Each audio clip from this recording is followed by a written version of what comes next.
Done. Okay. All right. So first, project description. This is an essential part of a cover sheet. Sometimes we'll label the cover sheet G for general. Sometimes we label it A for architectural. If you look in the textbook for architectural working drawings, it labels it G. Oh no, T for title. T00 is the title cover sheet. And T001 is the general notes. And then it goes to A101 or A001. I think it's A101 for site plan. And then A102 if you need another site plan, like existing and new. And then it goes into like A201 for first floor plan, or how many floor plans you could fit. But if you need another floor plan sheet, it will go into A. If the first floor plan was A101, then you do A102, then A103, then A104. And then your sections, A201, A202, A203, or just that one sheet of sections would be A201.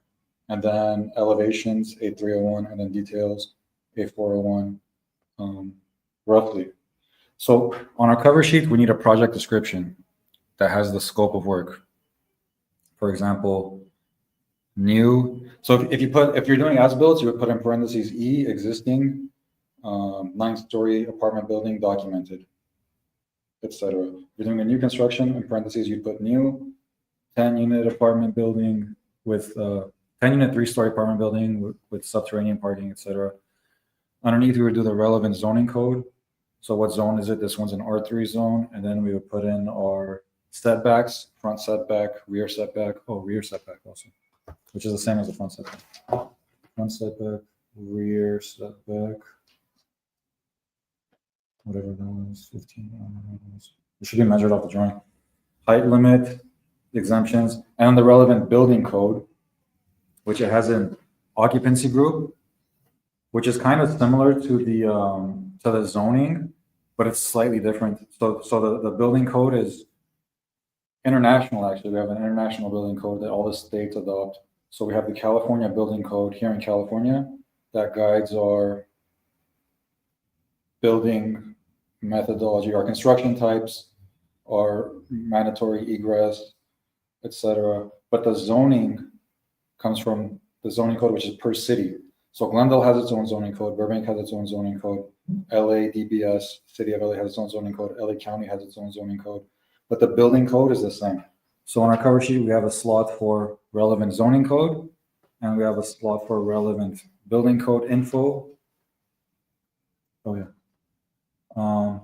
And then we would do a vicinity map,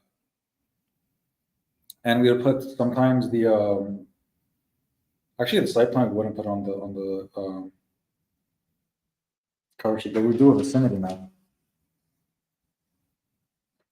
where we show the lot and then we show the neighboring lots. We would label it vicinity map. Vicinity map.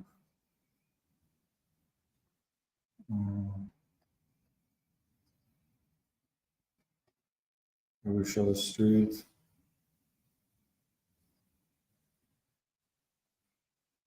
Okay, what am I missing? What else would we put on the cover sheet?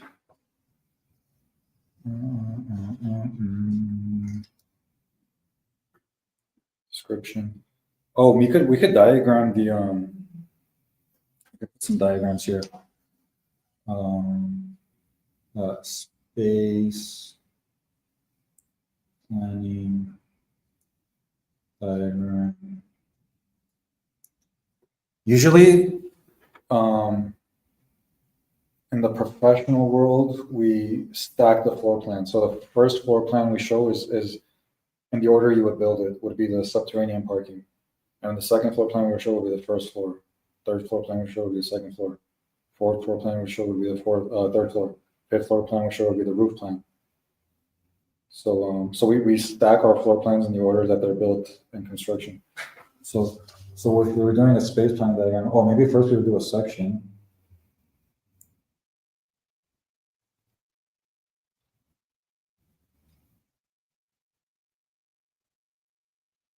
And then, actually we have two occupancy groups.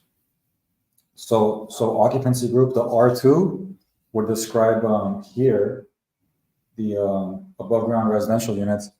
Parking in the International Building Code is actually under S for storage. Let's see exactly what occupancy group has a parking garage for an apartment building. So there are multiple, so that would be S2. And then obviously you have those buildings which are storage buildings. Those are also S, but that has a different number following it. But a parking garage is S2. So we got S2. So this would be the front elevation, and on the side elevations, we have our driveway that brings us down there. And gets us there from there. So again, this is S2. And then the top ones are R2. So that's our diagram it's like a sectional diagram, but it'll be like a very rough program diagram. And then if we were to show the floor plans, I don't know how parking is going to be laid out, but that could be rough for now. I really don't know how it's going to be laid out for. I don't know how many parking spaces we're going to need, TBH. But then that would be S2. And then the first floor, we have a hallway connected to a small lobby. Maybe the lobby should go all the way through. And we have some residential units. And then this would be first floor.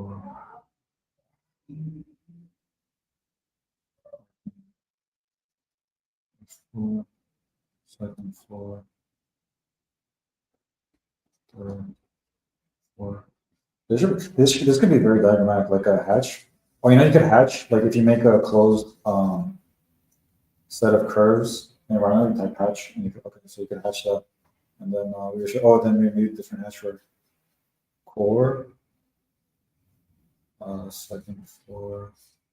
Again, it has a hallway going all the way through. And then this one doesn't have that lobby in front. Third floor. And there might be a fourth floor actually with small units poking out. And everything else is white. Anyway, so this could be diagram. So these could actually be so you know how we scale up our sheets? So usually we have our if we're scaling it up, we're doing full size drawing and we're doing them at full size and we're scaling up our sheets. We have these at like whatever 24 feet times 16 if they're at 16 to an inch equals a foot. And this side would be 36 feet times 16 if we're doing 16 to an inch equals a foot. But the cover sheet we scale up more. So the cover sheet might be like scaled up by 32 or 64. So the cover sheet ends up being like this. If we're doing it at full scale, because the site plan, we showed our lot. And then, all good. Hello. And then we show the street and then the other properties. So think about it. If this is at 64 inch equals a foot, the property is going to be much smaller on the sheet. And then here on our floor plan, we're showing the property like this. So when we print it, this sheet's going to be the same size, and the drawing is going to be much smaller. The vicinity map. Does that make sense? But on our Rhino file, the cover sheet would be massive like this, and the other ones would be small. So if we do diagrams here, we can take those diagrams and then paste them here and then develop them further in here. But roughly this would be our cover sheet. Space plan diagrams and section, just like blocks. And then floor plans, again, rough blocks. But this will also be space plan. And then this info, project description, relevant zoning info, relevant building code info, vicinity map, and then a title block. That should be good. Yes. If you're going to do these separate floor plans on your other drawings, why do you also add it to your cover sheet? On the cover sheet is just diagrammatic. Okay, so nothing So- like exact. Oh, here, let me show you on a sample. Let me pull up that project.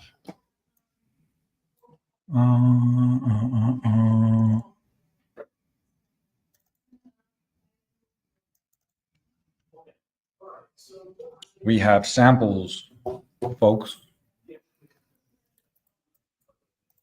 Okay.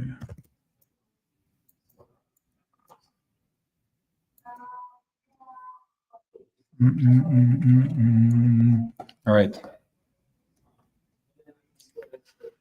So, share screen.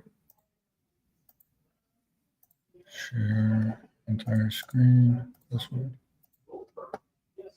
Okay. Wow, my layers are so messy. Cover. Oh, title block is in its own layer. Oh, nice. Okay, so this is a project where I did that. So here you see the cover sheet. Here, cover sheet. Here are general notes. And then here are the actual sheets. And you see these two are much bigger. But when you print them,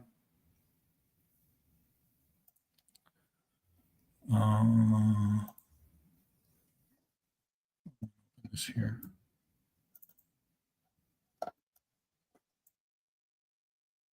It prints, because I fit the page on 24 by 36. So they all look similar here. But here, so on the cover sheet, look, these are diagrammatic. It's mostly about the hatch. Like I could have just shown them like this. It's showing square footage versus outdoor space. And then on the actual floor plans, so then here's the vicinity map or site plan. And then on the floor plans, I get to details. So we're going to start by showing it diagrammatically here. Just literally just blocks. Just like this massing model I did.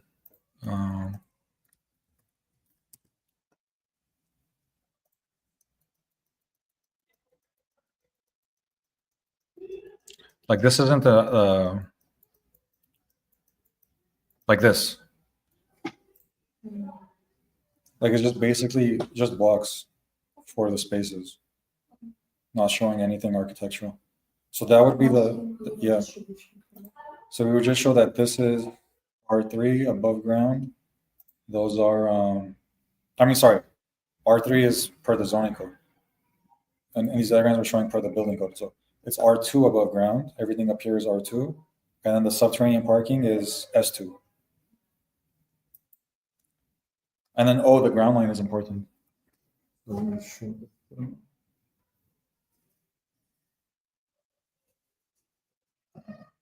So that would look like, where's that? Like this. So we have a strong ground line here, strong ground line. And this is roughly what the cover sheet would look like on the back of this.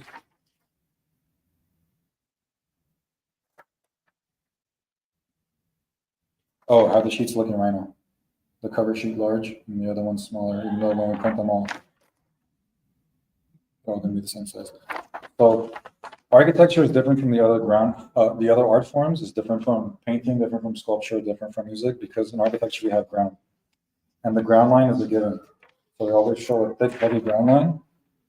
And that's what separates this from the other art forms, because we deal with ground. I mean, sculptors also deal with gravity, but in painting, not really. In music, not really. But in architecture, it's more intense than sculpture, the dealing of ground, because we're dealing with a certain site that even has certain slopes to get rainwater off of it. So that's why we show our ground line heavy. So this is a rough cover sheet. For show. Thank you. And now we're preparing for a conference.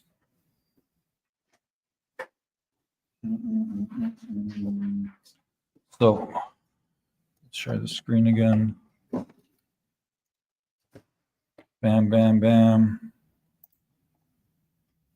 Share. I'm doing this in Photoshop.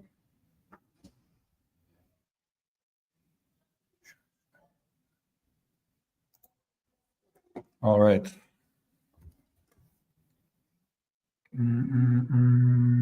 Oh, we're on Twitch this time. We're doing LinkedIn, YouTube, and Twitch.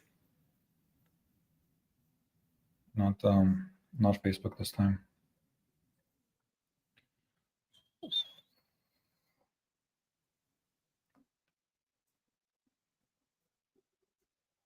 Ew, what the heck? Oh my goodness, these ads are getting crazier and crazier. So live. Oh my goodness, these ads are just trailing right behind. I want to see what showed up on here.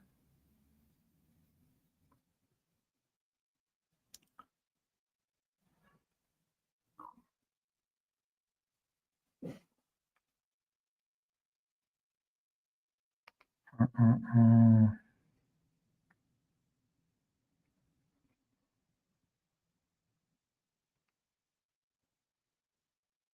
right, there we go.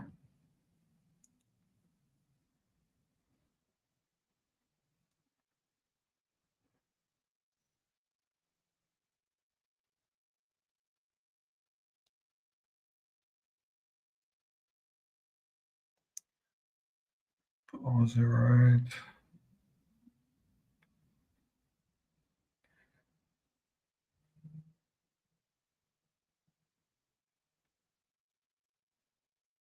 That's fine.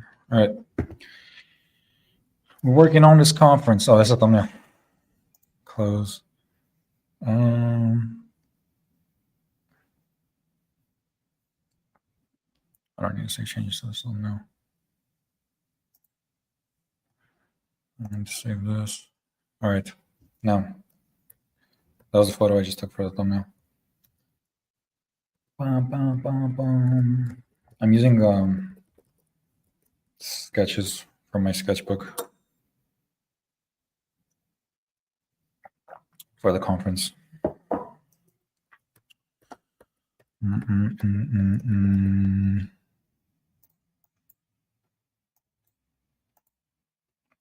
obviously editing them. So they're a bit more minimal. They don't have all the stuff that I don't need and more legible. So I'm swapping out some of the handwritten text for digital text. All right, let's see here.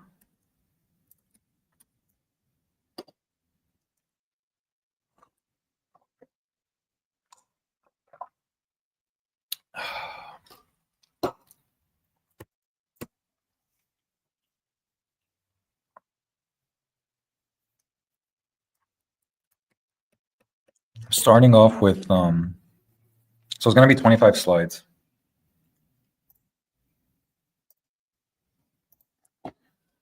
Here is the template that they gave. So this will be the first page. And a max of 25 slides. Somewhere either towards the end of the intro or the beginning of the materials and methods part, I want to show the urban block and break it down and show the need for small blocks, which comes from Jane Jacobs' book. So I also had to add Jane Jacobs' book to my references. I did that off camera and then decided I wanted to stream this. And we can go into fractals. Yeah.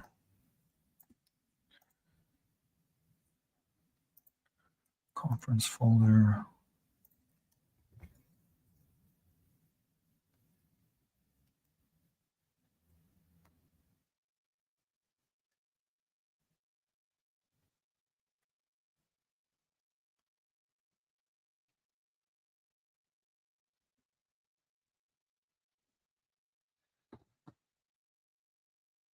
Do I want the, yeah, that should get its own sheet.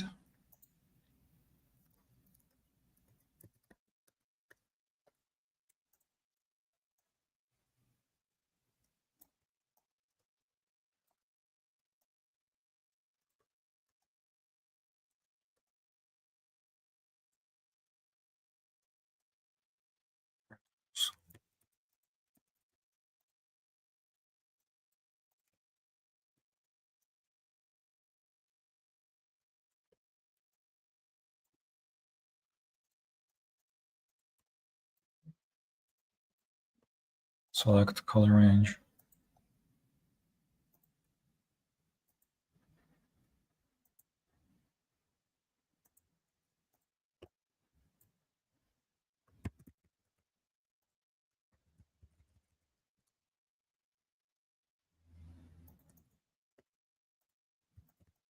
Let's remove this excess. Doesn't need to be there. And there's some stuff that should be here that isn't here. These branches.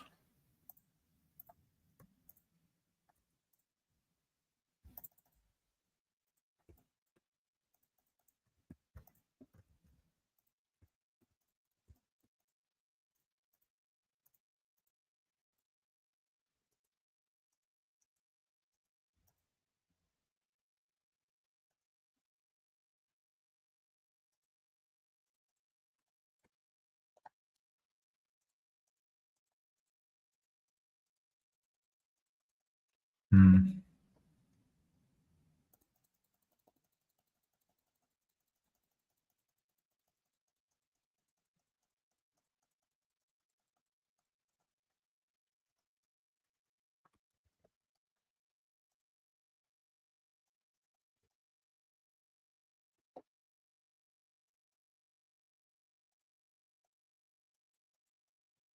We can remove some of the background here.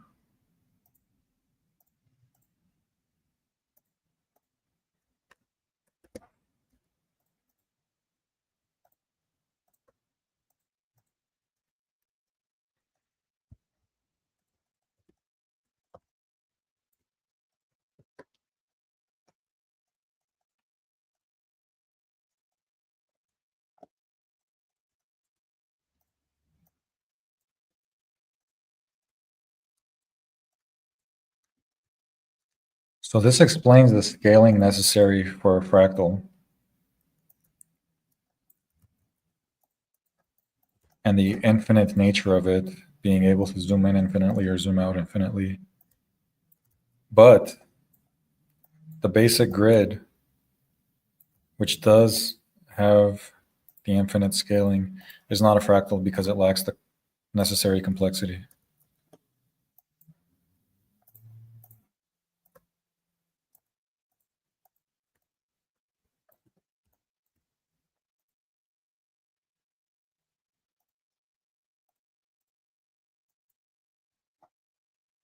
Hmm.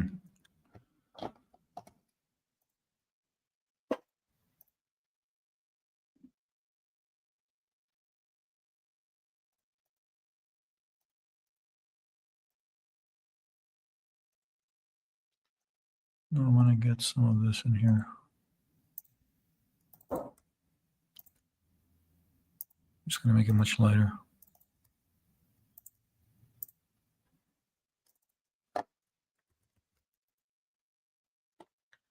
Just lighten it up.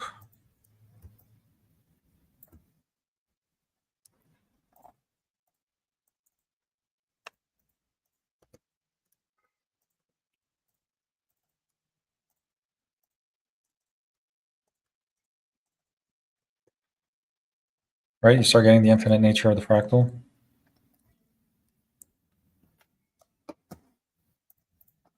Oh, and then here also.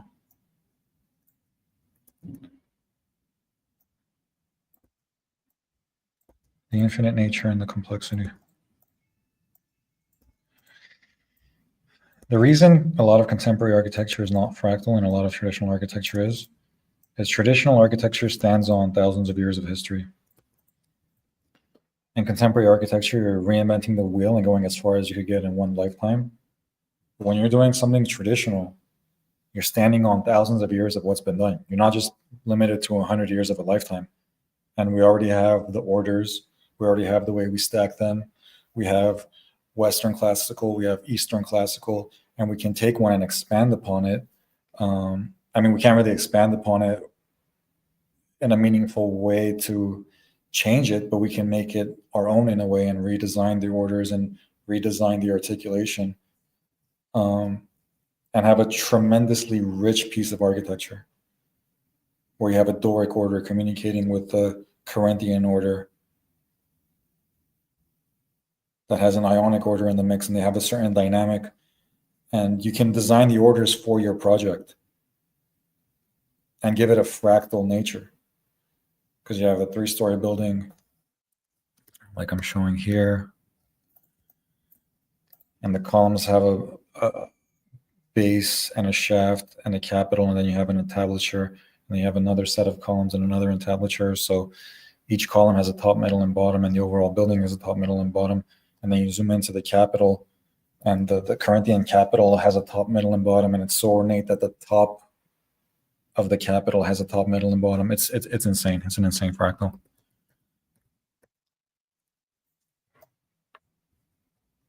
Some of these sketches are not even done, but they will work for the conference, and I could finish them later.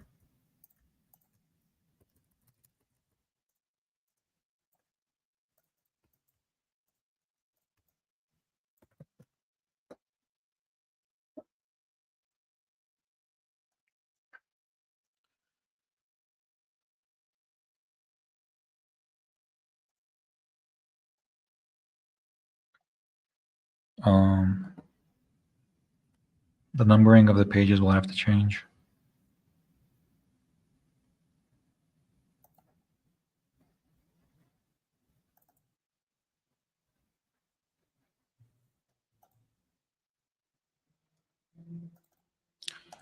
So 6 will be fractal.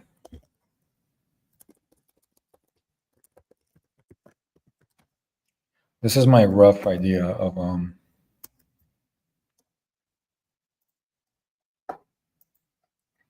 how the numbering will work. I probably will have to rethink them.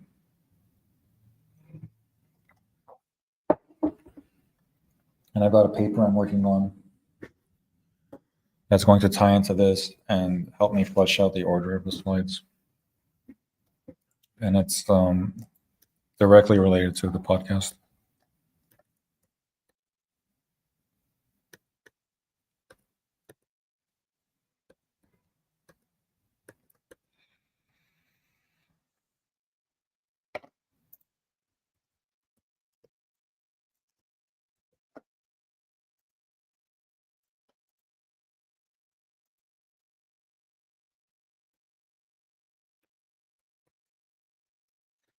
So here we'll have one side by side with Palladio and Borromini.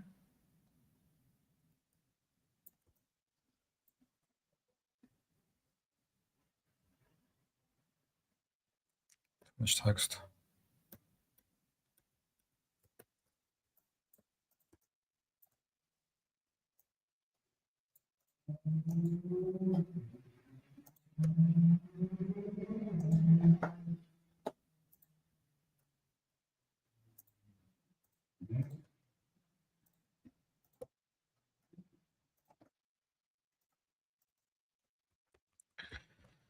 The complexity of Borromini is really next level, but it's not required because the complexity of Palladio already has so much richness.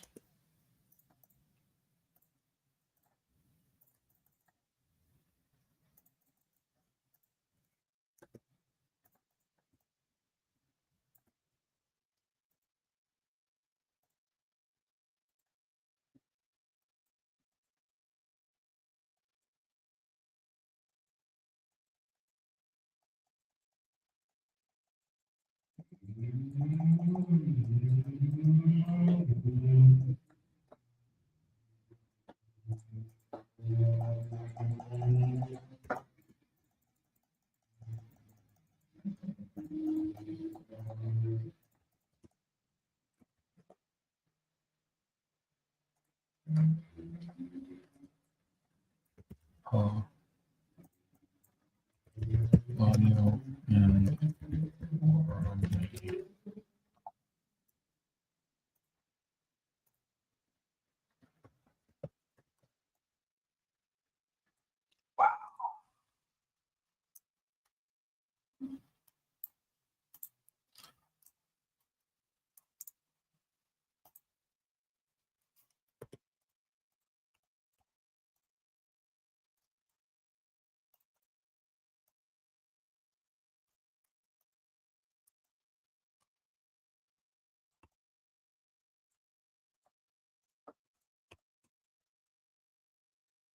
Nice.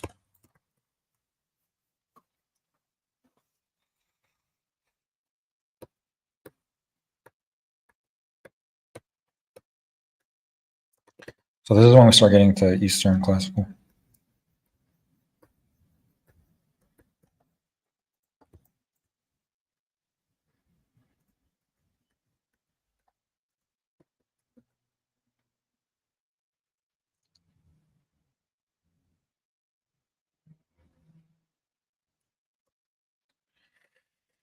It's supposed to be sent in PowerPoint format. Maybe I'll add additional text here when I import all these to PowerPoint. I'll give it a fresh read in there, and whatever's missing. There's a 70 word maximum per presentation slide.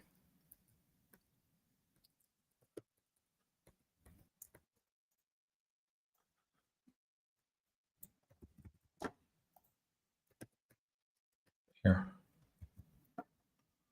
Select the color range.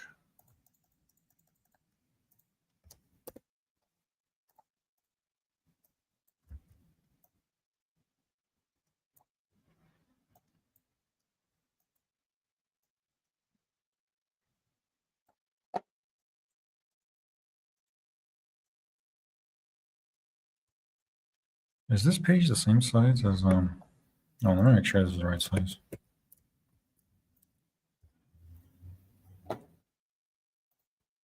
So if I import the standard page from the conference, yeah, it's the same size.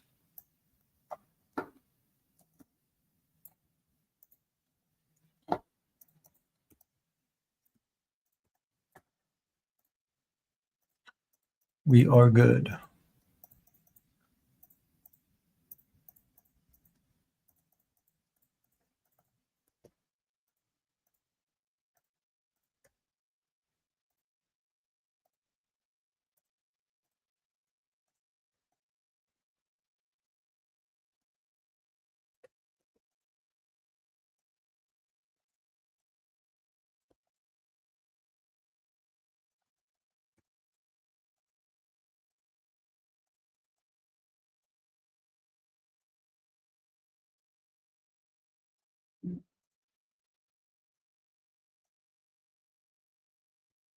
It's a European page size. It's not, it's very close to 8.5 by 11, but it's not exactly 8.5 by 11.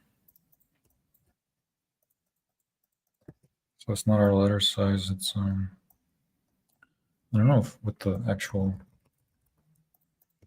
name for the size is.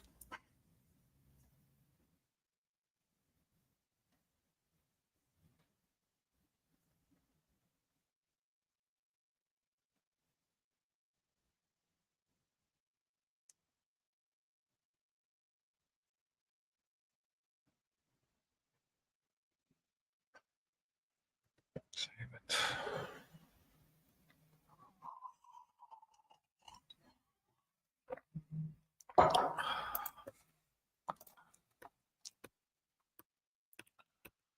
Okay, where's the Borromini stuff? Here.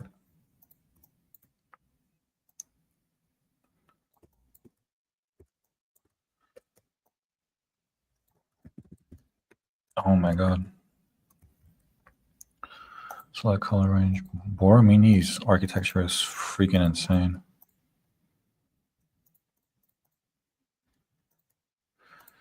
You like how I'm watching my language? I do not curse nearly as much as I used to a few years ago. I've really been working on that, and I've made tremendous progress.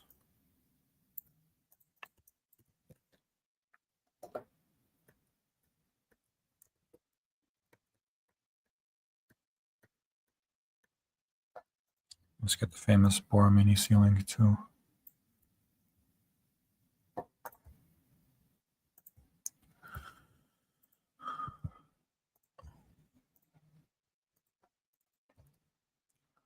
San Carlo alle Quattro Fontane. This is Borromini's most famous building. And it's really, really well known for this ceiling. Select color range.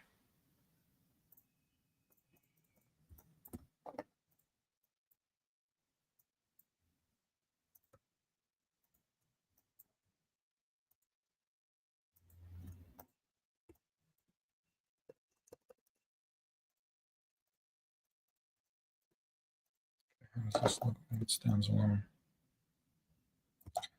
Rastafari stands alone. Welcome to Jamrock, camp where the thugs them combat.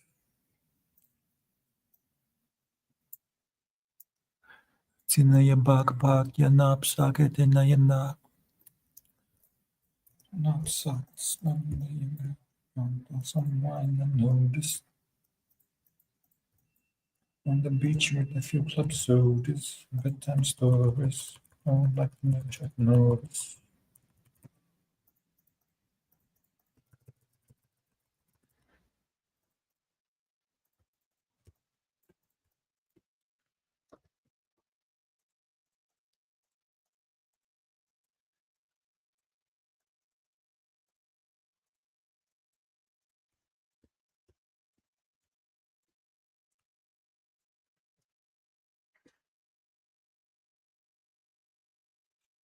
This should move down a little bit on the page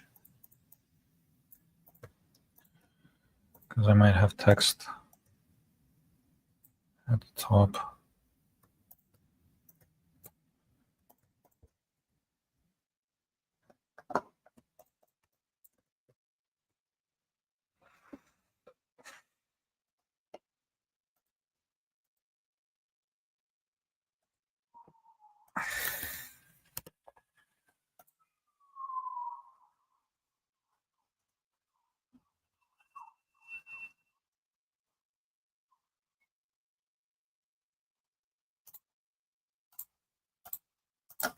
Seven.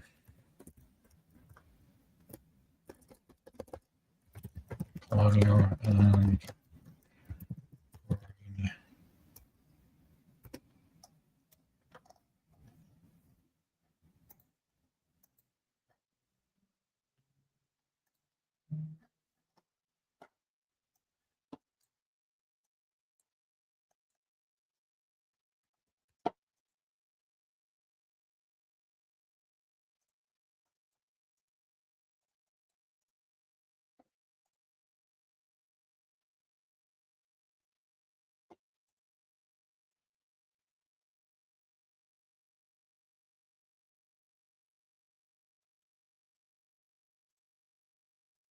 so we'll start here.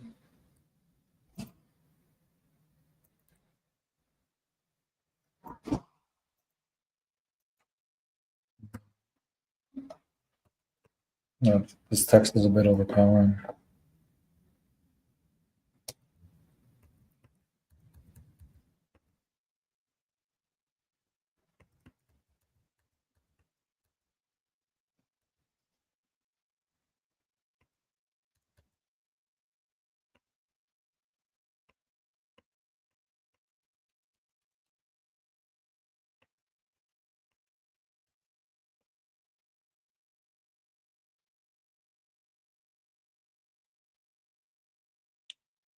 So the spacing here is greater than the spacing in the center. That shouldn't be the case because these are all one project.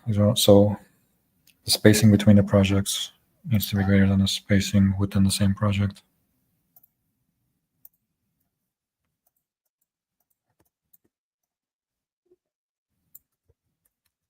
Separate it out here.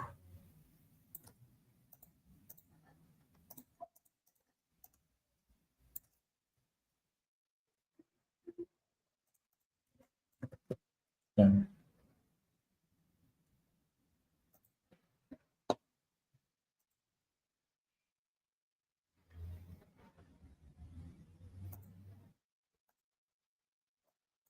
You can just say over the file.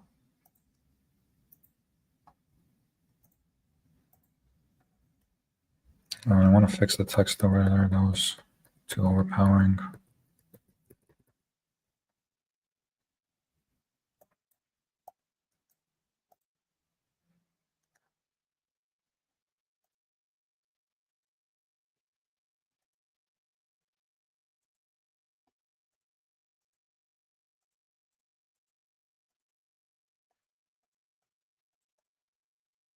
No, this shouldn't be bold.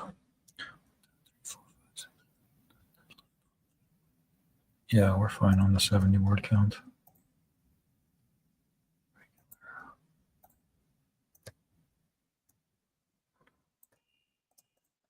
Yeah, this will help. This will really separate the text from the image.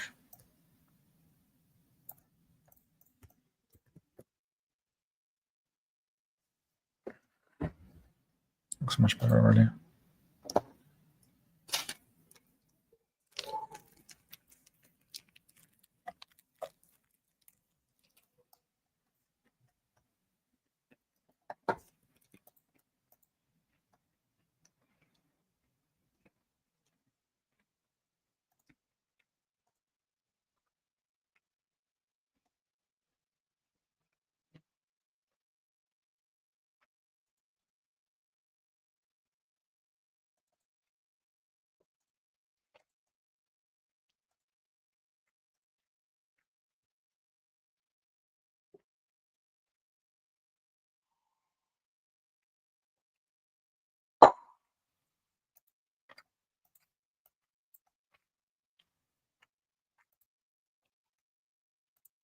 And the next one, we should start getting into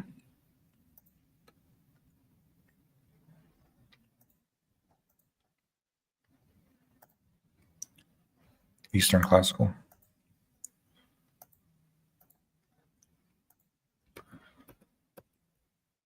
Taj Mahal. Well, first the orders, actually.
A little wobbly.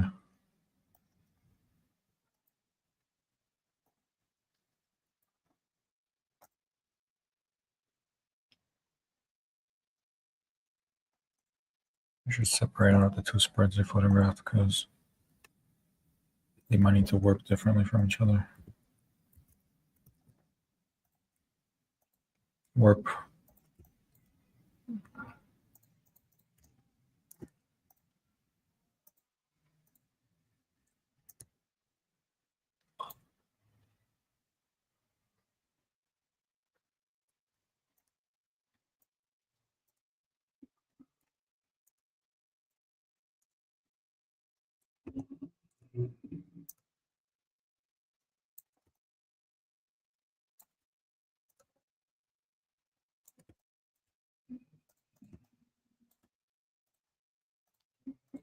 Warp +1.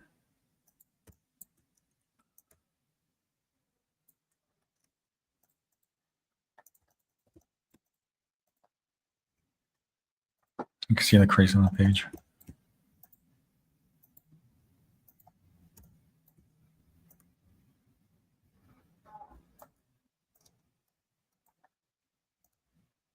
Much better.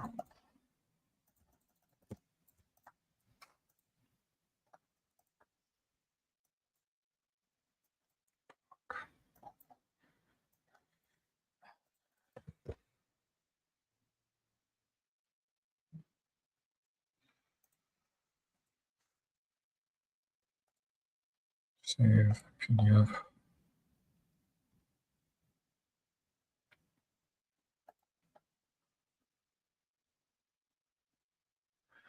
Really, this should be 7. And that one should become 8.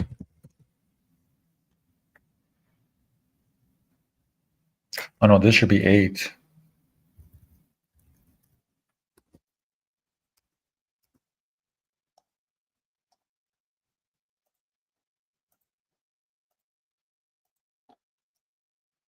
Claudio Borromini should become 9.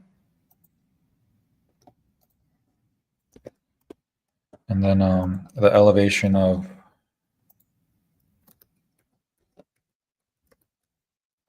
Palazzo Barberini should become 7.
Photoshop is an amazing piece of software.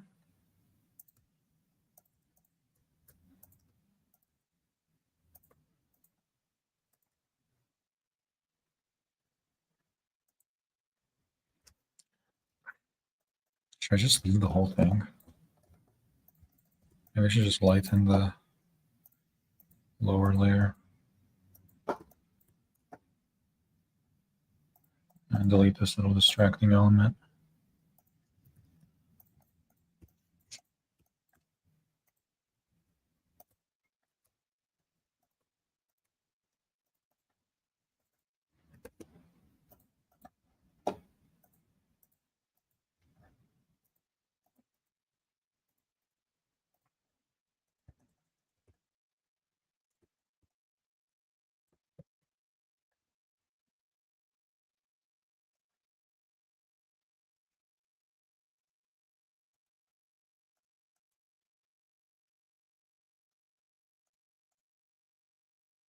Maybe I could clean it up with curves.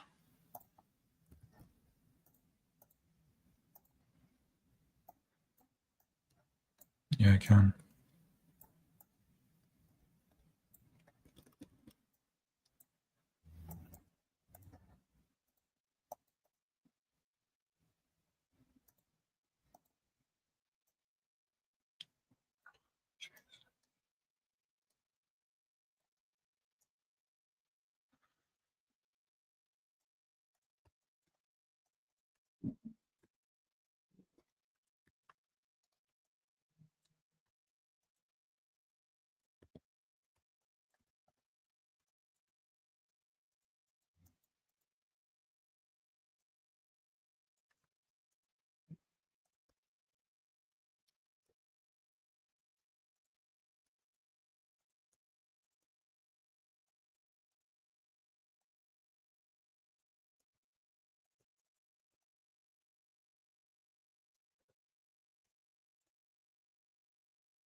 This might have to be first.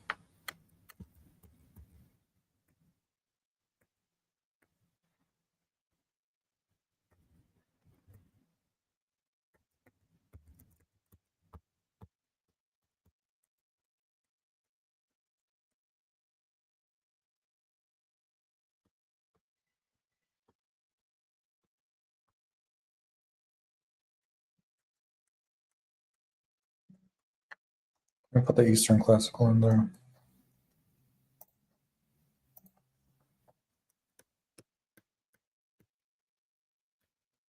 Yeah, Taj Mahal.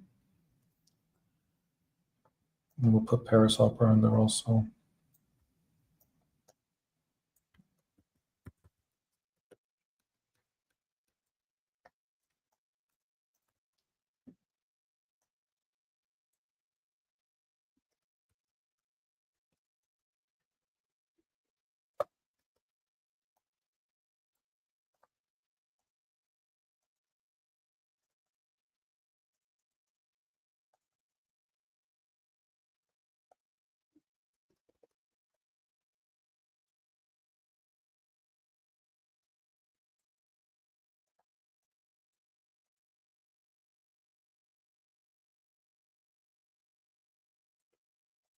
So, yeah, I like the way the balances work. I like the way those balance because this. I like the way the balance of this works because this is a heavy drawing. It looks better on this side of the paper than it does on this side. Then again, with text, I might read differently.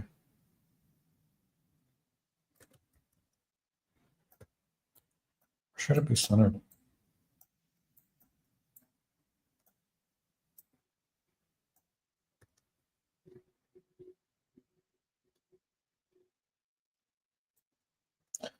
Oh, we should actually pull these two apart from each other and have the text in the middle.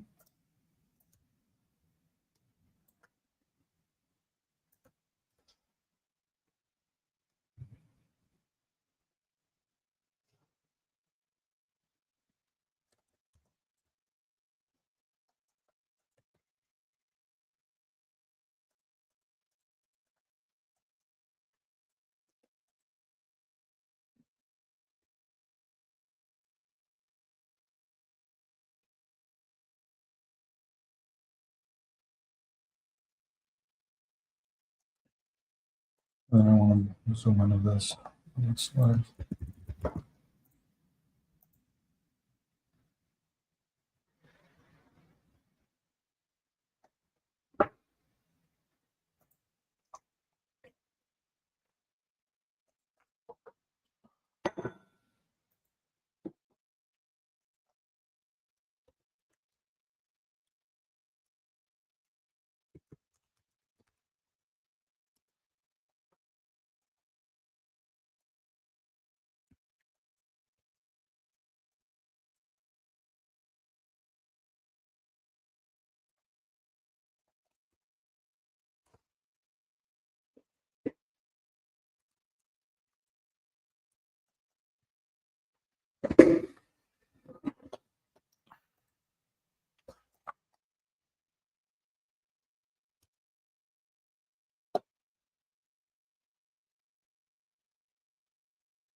Man,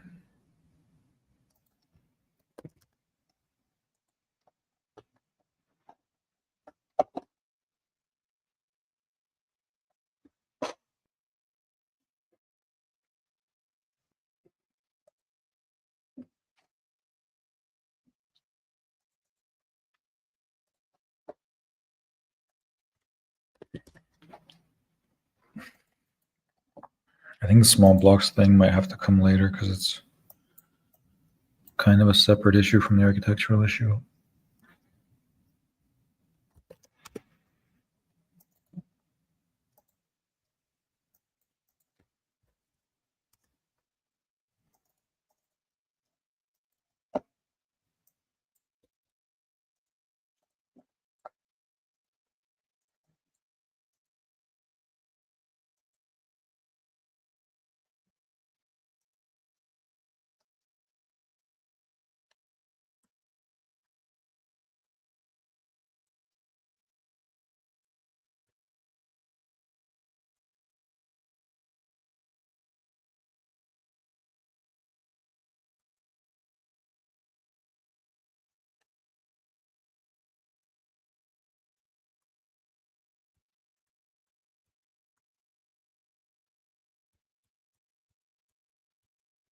Yeah, I need those 3 or 4 slides before this and after this to really tie everything together.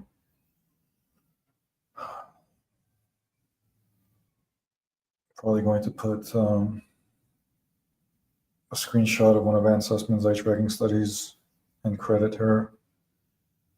Maybe put a sketch from one of Nico Salangaro's books, credit him.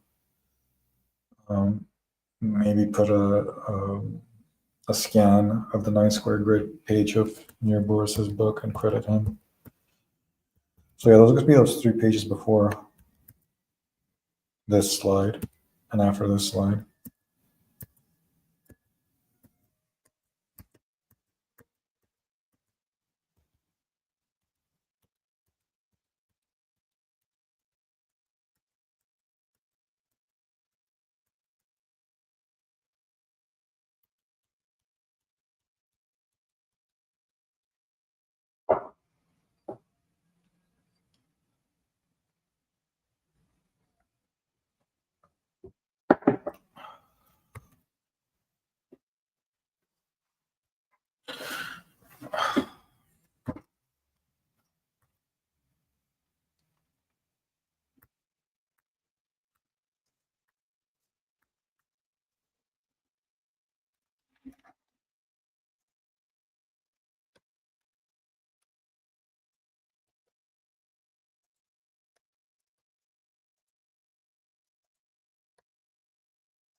This has a different dialogue, including the 3 orders.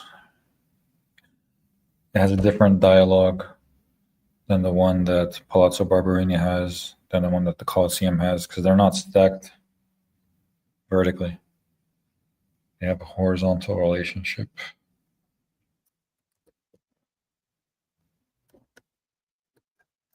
But yeah, this should definitely get included.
Maybe in curves we could do it.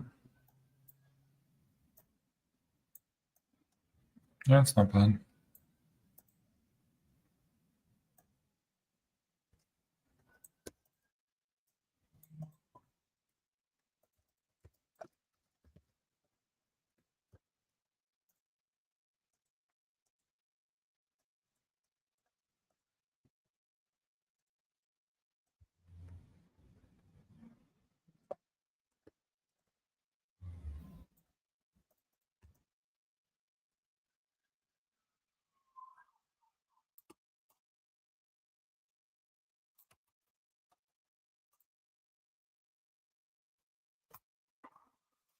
Un momento, por favor.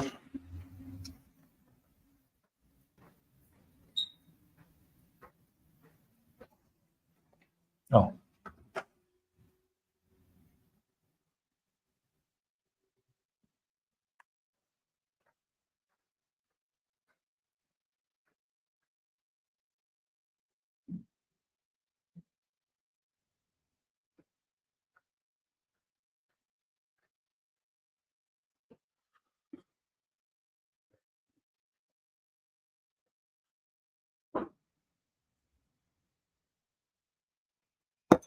All right. We have these separated. Now we have to warp them.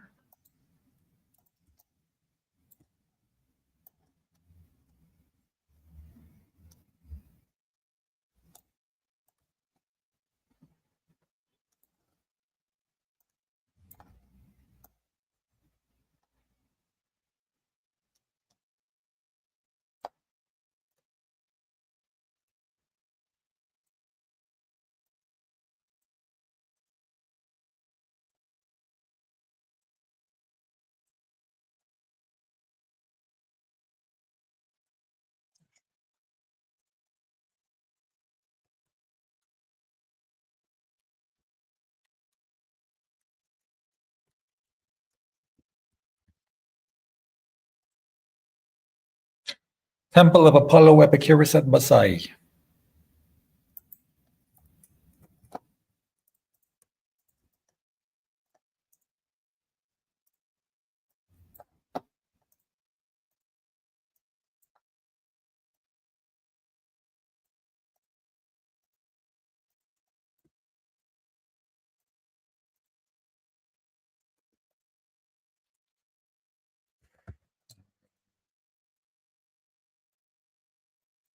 It is what it is.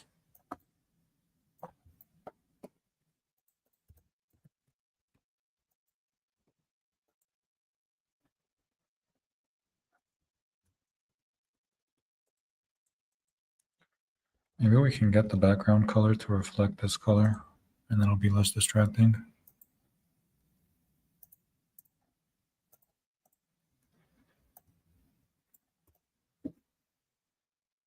Actually, that's pretty good.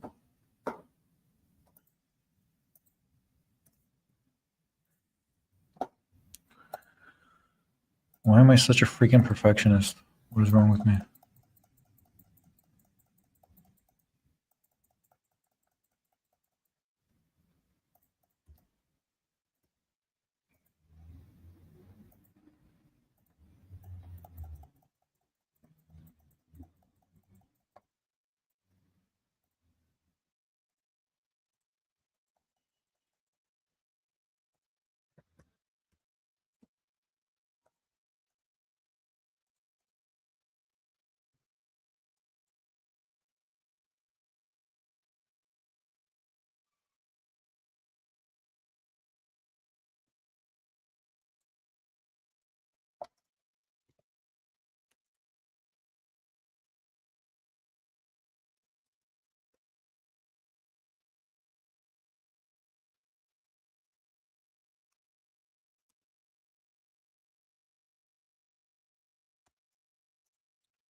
Okay, I have an idea of the ordering now. The first one we show is the orders, and then we show the fractals, and then we show how we achieve fractals through the orders. So this should be page 5.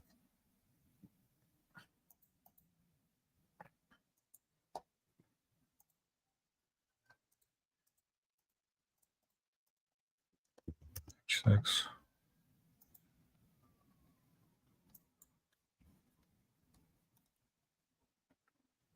I have to pee. I'll be right back.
Yo, yo, yo.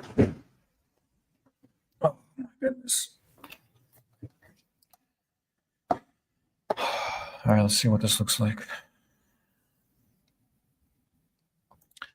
Orders, Fractals, Barberini, Apollo, Claudio Borromini.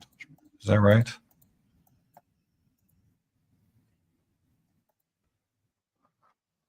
This is a very rough draft. I have until October 20th to finish this.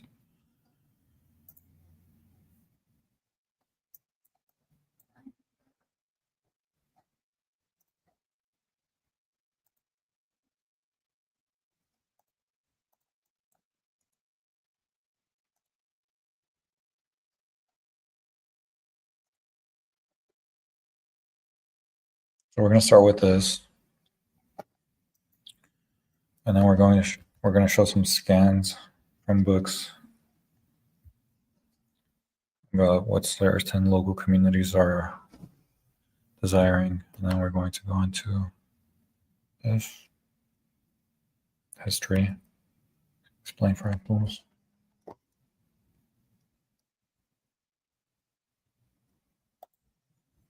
Oh, what's up, Binjiang? Hey, really enjoyed the podcast episode you were on. Are you alone? Not with Nikos. I'm in California. Nikos is in Texas. How have you been, man?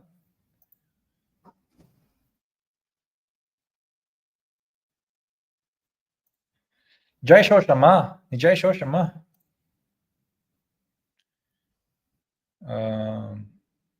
Ni hao ma Binjiang. Ni hao ma. Wan hao. How's my Chinese? I'm working on it.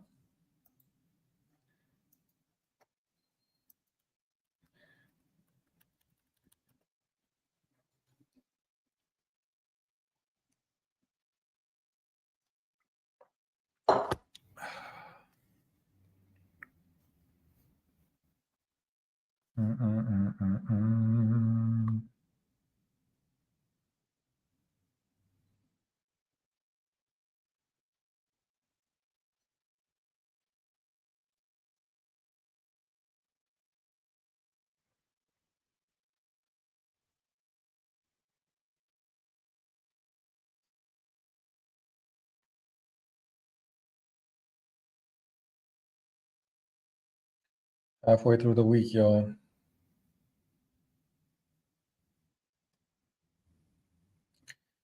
Halfway through. A little more than halfway, I guess. Bam, bam, bam, bam, bam.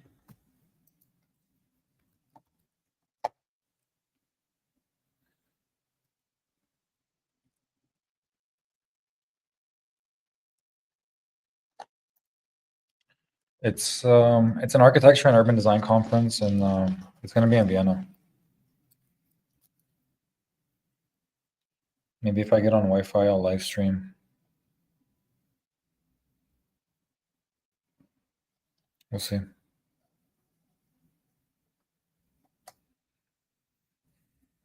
So the topic I submitted was uprisings in architecture. Subtitle is How Human-Centered Design is Making a Comeback. And it's directly related to the podcast, which it was awesome having you on.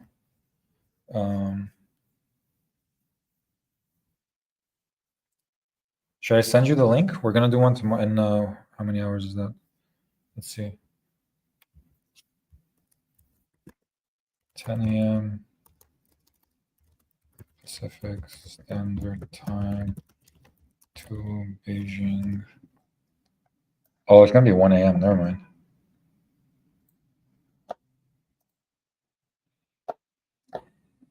But it was fun having you on, man. We should do it again.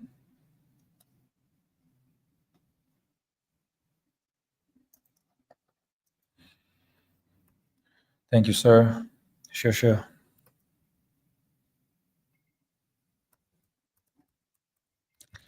Okay. Orders, history, fractals. How we create fractals for the orders. Another example.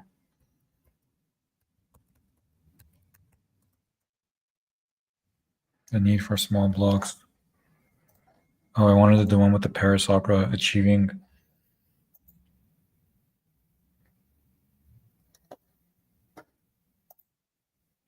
Okay, well, sounds good. Yeah, I have your email. I have to dig to a few months back when we did that episode, and I'll send it to you.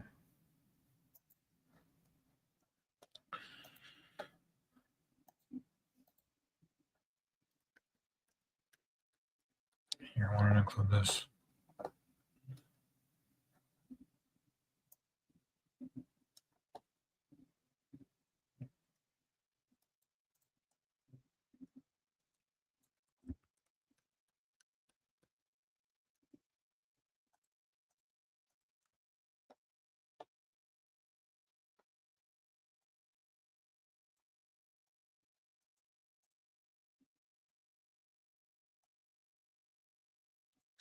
Well, from what I have now, it's ICA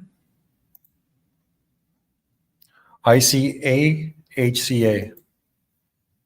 But I think the time to apply for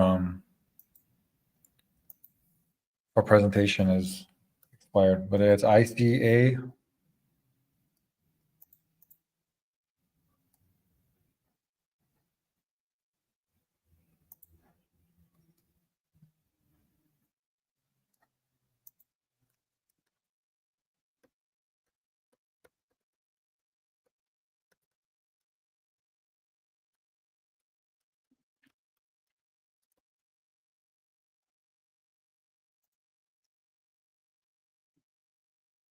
HCA, ICA, HCA, 2025.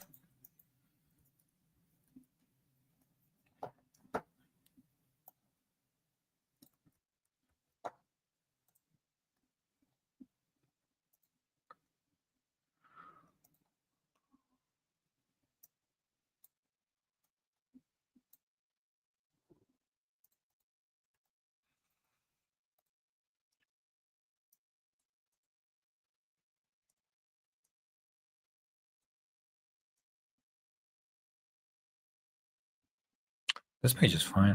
Maybe it needs to work a little bit too. Down here. It's a little slanted.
Have you guys been hearing these AI remixes of current rap songs that make them sound like it from the 1950s and make them sound like it's soul music?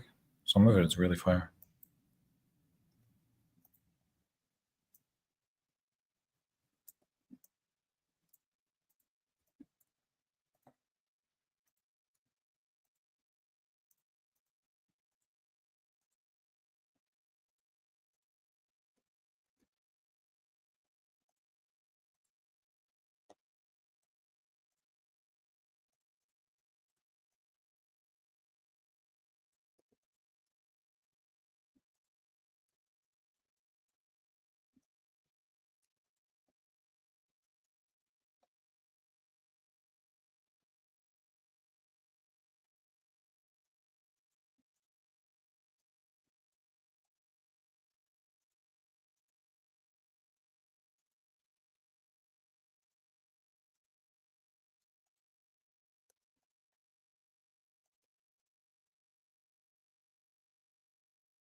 You just let the color range, not just Magic Wand it.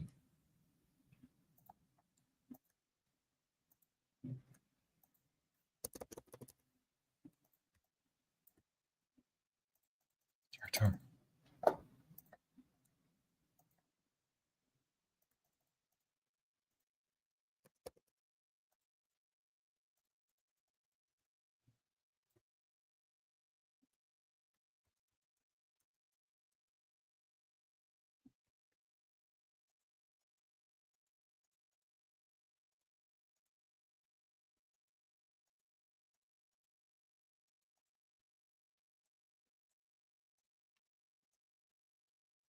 What a time to be alive.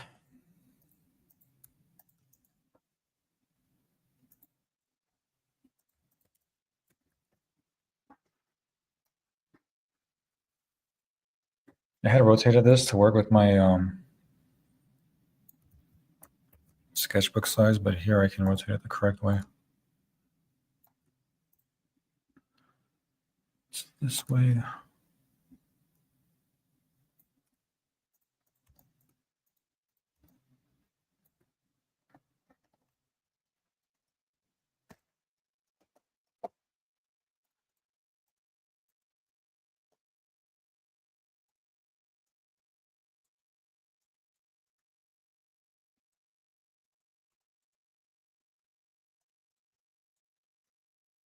That's pretty good.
Hmm.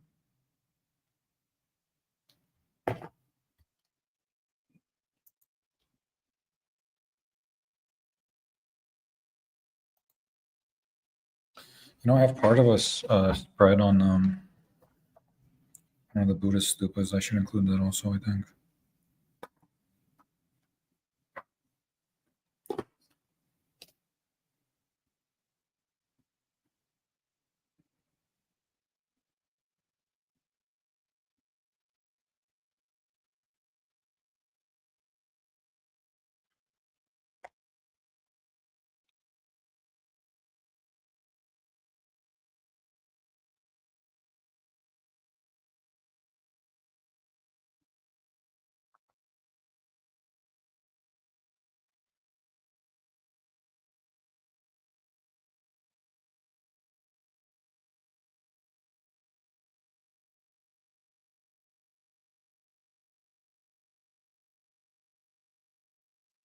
Buddhist stupa.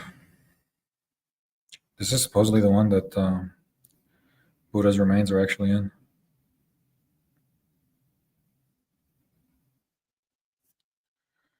Yeah.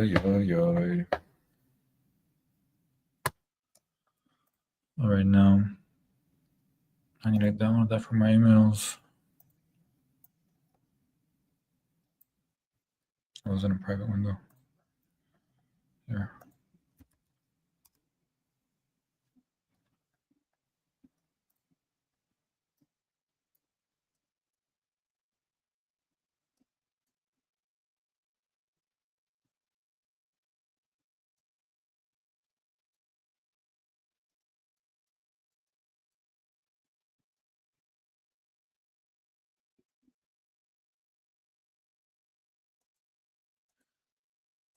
Let me download that.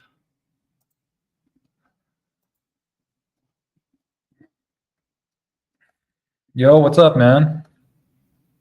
I chopped up our conversation into some shorts. I don't know if you saw it. 3 different shorts, actually. I think it was 3 different shorts. Let me see. Well, yeah, I made a short on you asking me what line weights I use. Oh, nice. So I made one on you asking me what line weights I use. I made one on the Indo-Saracenic architecture you introduced me to. And then I made one on the tension between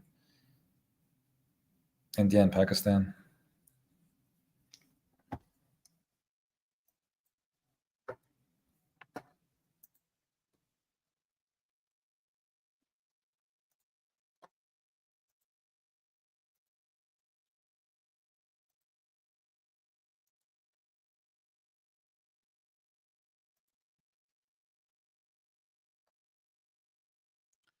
There we go. There's the Buddhist stupa. Okay, let's take this over to one that doesn't have too many layers here.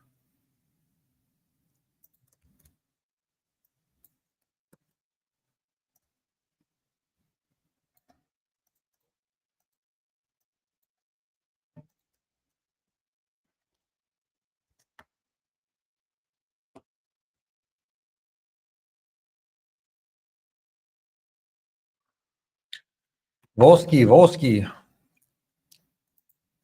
So the way the way you say gold in Armenian is Volsky. Volsky. I have a running joke that I just got a text about the Volsky.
No, I chopped two more out after that.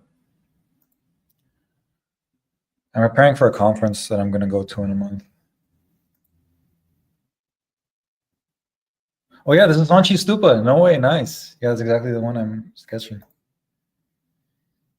Yeah, it really is a magnificent piece of history. So it seems like there's some debate on whether it's the actual remains of Buddha in the center in that base, which is enclosed and not habitable anymore, or if it's the remains of his students slash disciples. So is it the remains of, is it the remains of Buddha, or is it the remains of his disciples?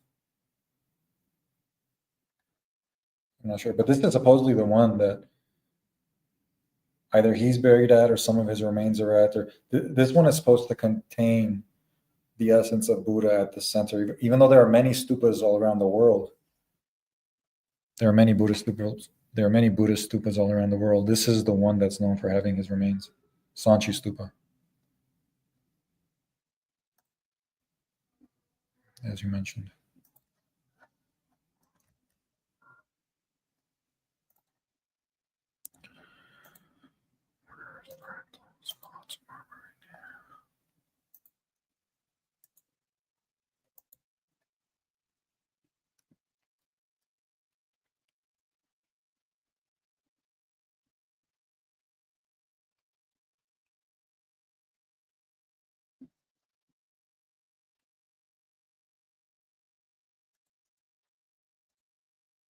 Hmm.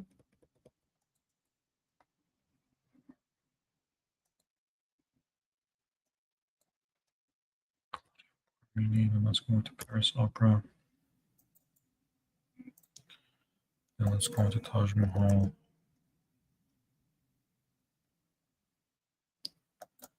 Then let's go to the Buddhist stupa.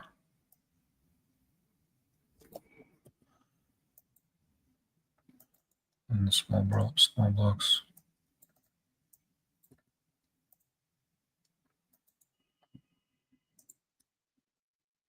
Yeah, I think this should be a coherent order.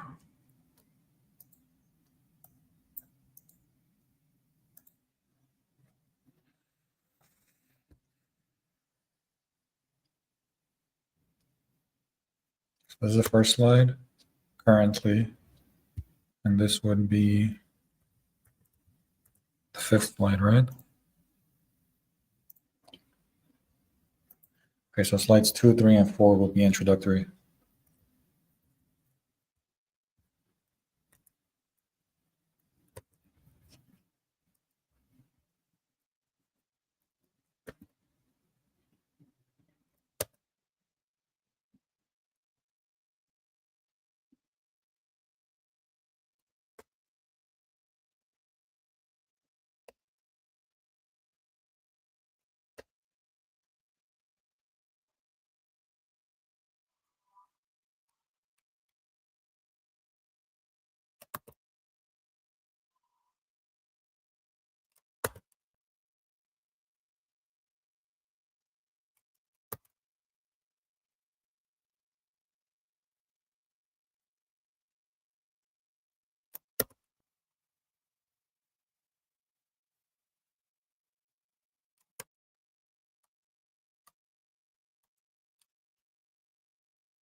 Borromini went crazy.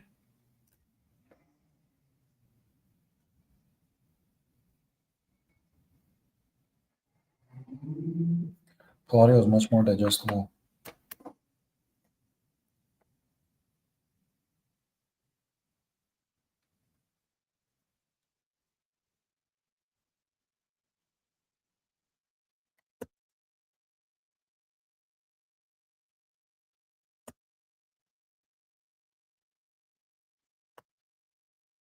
Okay. And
then here we start going into urban issues.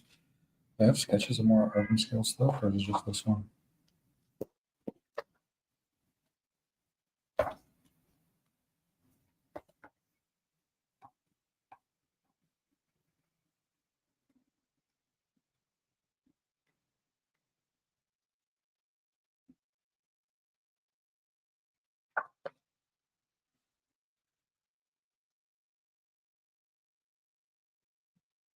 This slide doesn't really make sense on its own. It needs more urban design stuff.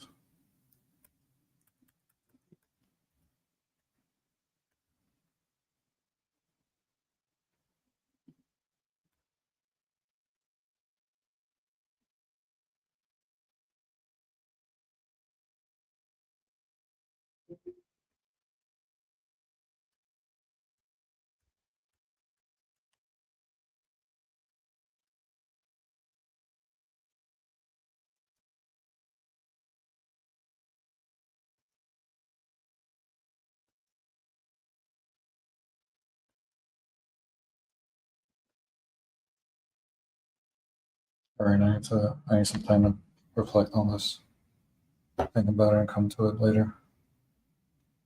Peace out. Don't miss tomorrow's podcast episode. The Pompidou Center is closed for 5 years, the Pompidou Museum. It just exemplifies Anne Sussman's point about modern architecture not aging well.